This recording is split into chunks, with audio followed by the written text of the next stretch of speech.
way, right? We were on a plane together last night from Cebu, and the plane was delayed, and Sam was like, "Oh, I'm gonna go eat some food, and I'm doing this, and I'm doing that." I was trying to write a novel. It was very Wow.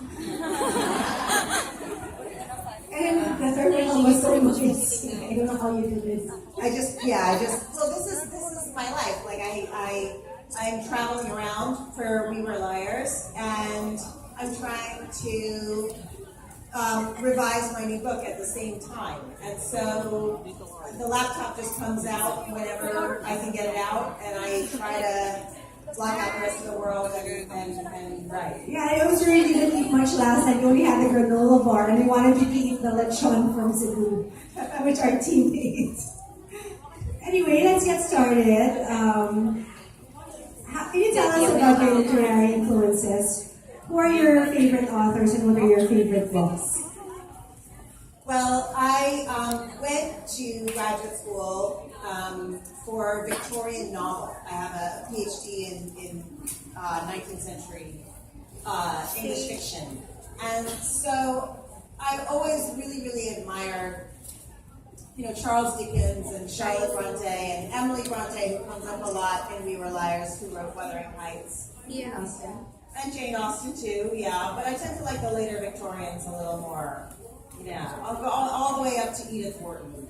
So I have that as a big literary influence, but I don't think you can see it on the surface of many of my books, because a lot of them also have a lot of pop culture influences as well. So Fly on the Wall is influenced by the artists and writers of the Marvel Universe. It's about a girl who has a Spider-Man obsession and is a comic book artist and becomes a fly on the wall of the boys' locker room in their high school. So it's very much a sort of superhero fantasy / realistic fiction boy-girl kind of thing.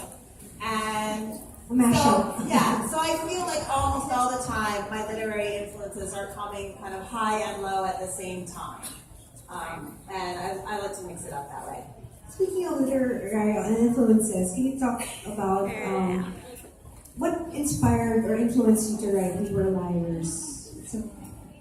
Well, my grandparents on my mother's side built a little house on Martha's Vineyard, which is an island off the coast of Massachusetts in the States. It's a pretty big island. It's about 30 miles long, and it has lots of little towns in it. But they had this little house that they built, and I used to go over on the ferry boat to visit them. And I would see, it's about a 45-minute ferry boat ride, and you can see these private islands off the ferry, and you'd see like one beautiful house at the top of a sort of rocky island. And I would always wonder what people were doing on that island and what their lives were like. So We Were Liars is kind of my answer to that question that I had in my head since I was pretty small. Are the characters in the book coming from anyone you know from personal experience? Do you have a family like that? No, those are horrible people. The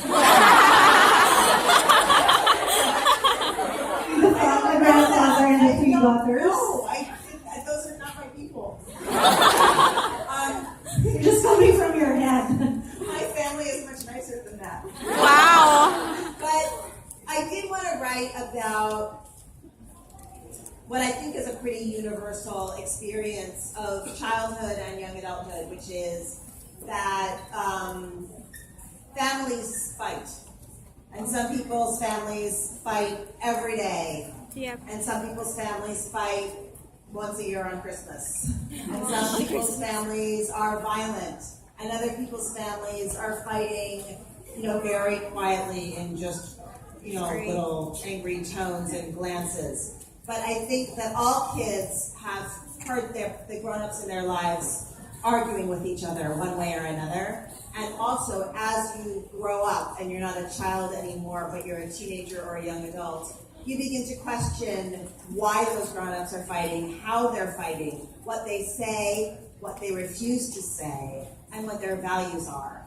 So I wanted to write about that moment in growing up where you begin to think, that the adults in your life are messed up. And you begin to think, I don't believe what they believe, and I don't think these are even maybe good people. And I think that's a dramatization of something that's pretty universal. But in the book, you intersperse snippets of fairy tales. Why did you choose to insert these I love stories those in your own parts. story? Yes. And how should the readers read the fairy tales? We shouldn't skip them, right? Well, there's no should. You can read them however you want. I'm happy with the book being interpreted any way anybody wants to interpret it. I have to drink water. The fairy tales, I'm going to tell you a story. Once upon a time. So, I grew up with a single parent family. My dad was around, but my parents divorced when I was 2. And I just lived with my mom. And it was the 70s, which tells you how old I am. And Wow. which is super old. And we lived in a communal house for 5 or 6 years. And by that I mean that my mom and I each had a room in this very big house with a whole bunch of hippies, basically, who were, meditating and doing yoga and smoking it up a little bit. Yeah. So, we actually were not in the same house the whole time. We had to move from house to house because we were not very good tenants, this big group of hippies, right? So, this is relevant because I did not have a lot of furniture. My mom and I just had bedrooms, and we did not have even beds. We just had mattresses on the floor. I had toys and things like that, but I did not have, bookshelves. And one of the things that came from house to house to house with me and my mother was a box of big, beautiful, illustrated fairy tales. These were late 19th and early 20th century fairy tale collections, illustrated at what's known as the golden age of British book illustration. So artists like Arthur Rackham, Kay Nielsen, Edmund Dulac. And these were, the Brothers Grimm and Charles Perrault and the Arabian Nights, all these beautiful stories. So I grew up reading them. These books were so precious. If I wanted to look at them, I had to, have clean hands, and my mother would watch me while I was reading to make sure that I didn't tear the pages, and this was all very special. So it's only later in life that I thought to ask myself this question: why? When we did not have bookshelves, when we did not have bed frames, were we carting a box of 19th century fairy tales from house to house? And the reason turned out to be that these books were given to my mother by my father when they were recorded. Oh. And so essentially I was being asked to, take my parents' marriage and wash my hands and then look at it. So, in other words, the books were they were an endowed object, which is just a phrase that writers use sometimes, or literary critics use sometimes, to mean an object that means more than itself. It's endowed with meaning. So, I wanted to write a novel where the characters were endowing a lot of objects with a lot of baggage, meaning, symbolism. So in We Were Liars, there's a whole island that is endowed, an endowed object, and there are houses, and there are bank accounts, and there's jewelry and family art, right? And all of these are weighted with this extra meaning of the grandmother's love and the grandfather's approval. The fairy tales, once I was writing about endowed objects, which for me came from carrying that box of fairy tales around through my childhood,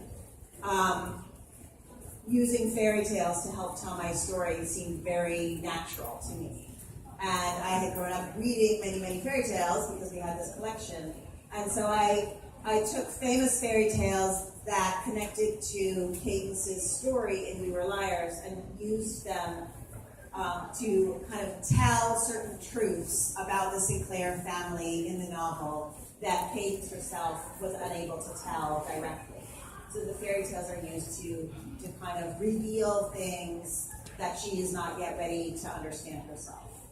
And there's also a Shakespearean allusion in the story. Yes. Yeah, well, it's King Lear. Yes. You know, Yes. once upon a time, there was a king who had 3 beautiful daughters. That's the story of Shakespeare's King Lear. It's the story of a fairy tale collected by Joseph Jacobs, which is known as Meat Loves Salt, or sometimes known as Kappa Rushes. But that basic idea is the beginning of Beauty and the Beast as well, in the original telling. Beauty has 2 sisters, she's the good one, right? Cinderella has 2 sisters, she's the good one.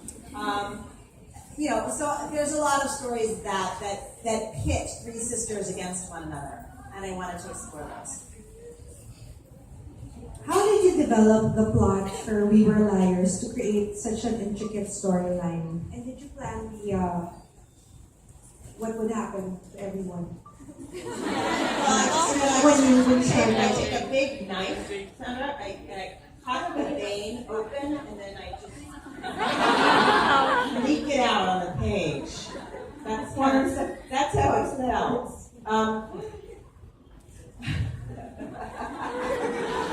I wrote it in lots of drafts, and I rewrote it a million times, and it has a 5-act structure. I don't know if you noticed that, but it is in 5 chunks, and I laid out those 5 chunks, and I organized it, and I moved pieces around a lot, pieces that I had written. I shuffled them about to try to get the best possible order. Anything else I say will be too spoilery, I think. Read that question fast, because the one who said we did not. You stopped me from asking that. I refused to answer spoilers questions the other day. Now she's scared of me. No spoilers, huh? She's scared of me.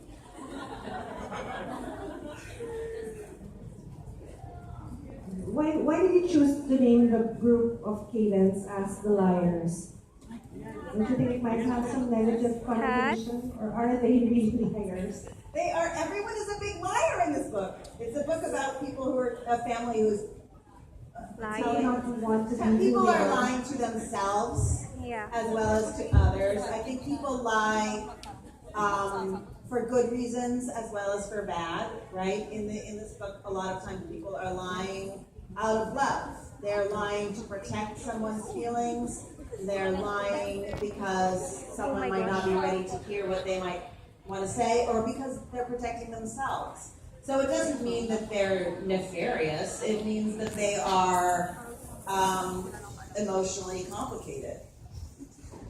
The main characters in the novel write words and phrases in their hats, like photos. Yeah. And you have a surprise about that, right?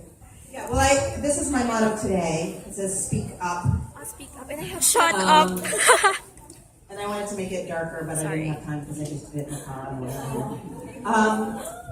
But as I've been touring around for We Were Liars, I've been writing different mottos on my hands on different days. And a lot of my readers have been, did anybody write on their hands today? All right, nice, thank you. Oh, and you guys over there too. Yay, all right. So the characters in We Were Liars write mottos on their hands. And some of video is these are so shaky. mottos that the grandfather character in the book espouses that they don't agree with so much. They discuss those more than they do write them on their hands. Never complain, never explain. Winners always sit up front. Yep. He has a bunch of mottos that are, the mottos of the big white patriarch who feels very secure in his own awesomeness and entitlement. So he has a lot of those kind of mottos about how to be a winner and how to be a strong man. And the liars begin to, the 4 main characters in the book begin to, figure out their own mottos, how they want to live, or at least how they want to live for the day that they have the motto written on their hands. And so some of the mottos they discuss include, be a little kinder than you have to. Never eat anything bigger than your ass. Some mottos, you can really live by that one. Yellow, what's a yellow? Don't eat yellow. Don't eat yellow snow. That's right. Yes. Yeah. Don't. Keep that in mind. And other more serious ones like, I forget my own motto. Always do what you are afraid to do, and do not accept an evil you cannot change. Dangerous words. They are dangerous words, but also brave words. Yeah. So I have 2 rubber stamps for you guys at the signing. You can have them stamped on your hands if you would like to be Oh my reminded gosh. of those mottos during the day, or you can have them stamped on your book. I have a motto of kindness, and I have a motto of bravery. Bravery. Bravery for dauntless. Yeah, both. Bravery for You life. can have both, yeah. Yay! We need to wash our hands. Okay, let's talk about your Yeah. other books. As, can you mention that you have published 35 books? Some of those 35 books are very short. They're picture books. I write some stuff for much younger people. Nice. So 35 sounds like a lot, but it's not as many as But, you might but think. you would like to look them up. In fact, I want to put them in the library that we're building with Miss Album. Wow. Oh, That fantastic. is being built in the typhoon-affected areas Oh. in Tacloban and northern Cebu where we went. Oh, well, I'll send you them to the library. Oh, you will. Thank you. Aww. Thank you. We'll go to Tacloban. Let's go to But we can talk Tacloban. about the other YA books. Yes. That you have. And we talk about the Real life boyfriend. boyfriend list. What? Okay. Boyfriend list. All right, so the boyfriend list is a comedy, as are all